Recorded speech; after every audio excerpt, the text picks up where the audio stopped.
بسم اللہ الرحمن الرحیم۔ السلام علیکم۔ سورہ فاتحہ کے فضائل۔ قرآن پاک کی ایک ایسی صورت جو بار بار پڑھی جائے اور اس صورت کو موت کے سوا ہر مرض کا علاج کہا گیا ہے، یہ صورت ہے سورۃ فاتحہ۔ سورہ فاتحہ قرآن پاک کی افضل ترین صورت ہے۔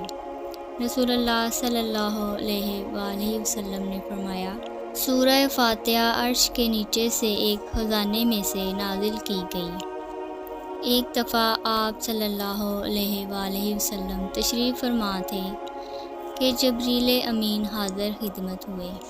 اچانک ایک آسمان سے زوردار آواز آئی۔ حضرت جبرائیل علیہ السلام نے آسمان کی طرف نظر اٹھائی اور پیارے آقا سے فرمایا، یا رسول اللہ، ایک فرشتہ ہے جو آج سے پہلے کبھی زمین پر نہیں آیا۔ اس فرشتے نے خدمت اقدس میں سلام پیش کیا اور فرمایا، آپ کو 2 نوروں کی بشارت ہے۔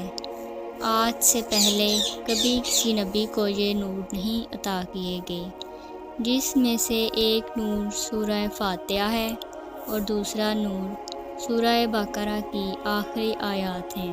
یا رسول اللہ صلی اللہ علیہ وسلم نے فرمایا، جس نے اپنی نماز میں ام القرآن یعنی سورہ فاتحہ نہ پڑھی، اس کی نماز ناقص ہے یعنی پوری نہیں۔ اللہ ہم سب کو ہدایت عطا فرمائے۔ تو میں امید کرتی ہوں کہ میری آج کی ویڈیو آپ کو پسند آئی ہے، تو لائک کریں، شیئر کریں، کمنٹ کریں اور میرے چینل کو سبسکرائب کریں تاکہ میری ہر آنے والی ویڈیو آپ تک جلد پہنچ سکے۔